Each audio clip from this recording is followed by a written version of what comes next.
To pass the screening process, you must present your skills and experience in writing, including a resume and cover letter. You can't appeal to a company in person. In this video, we explain how to pass document screening process.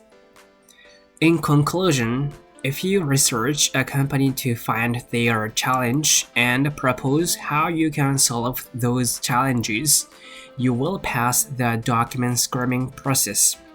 Job search is the same as sales.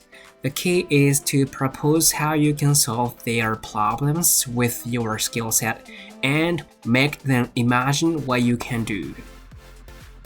I'll tell you how to research specific companies.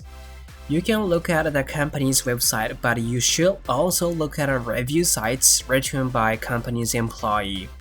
Because on word-of-mouth sites, you can obtain information that only those who work for the company can understand, such as the company's weakness.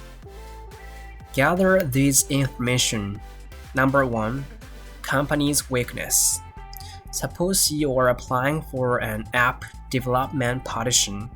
If you know that the company has a weakness, for example, that its apps are not easily downloaded, you can propose to create an app in English for foreign tourists for inbound.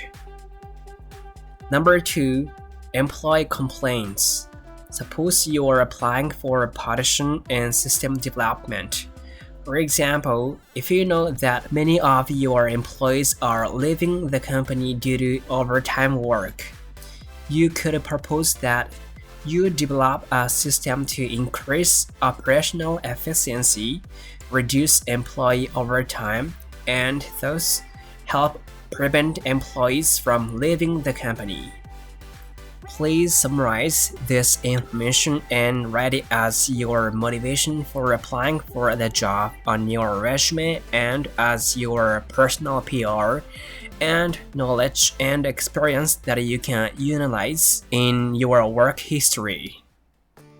Next, I tell you how to prepare an application that will not pass the screening process. Number 1. Vague points of contribution. Many people write, "I'd like to make use of my past design experience at your company."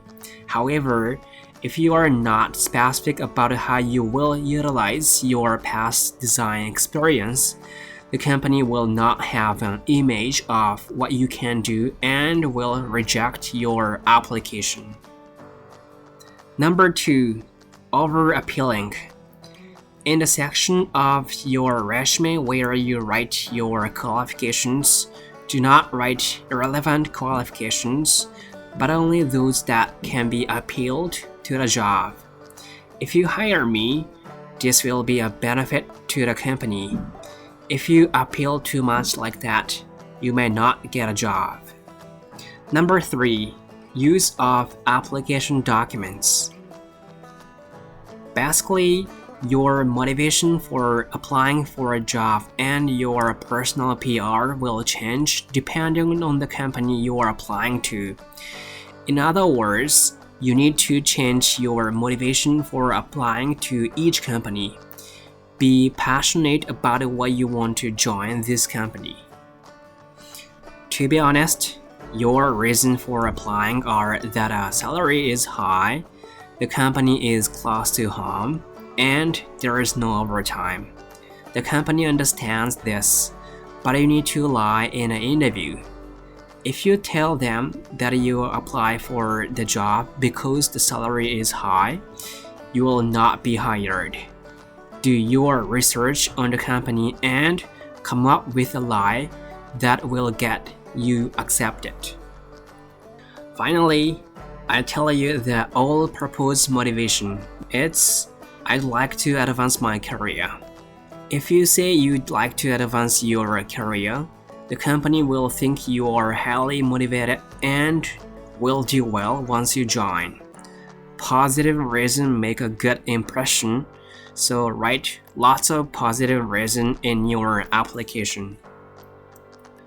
We can create on your behalf a motivation for applying for a job that will pass the document screening process, research the company, and tell you how to appeal to the company's needs to get a job.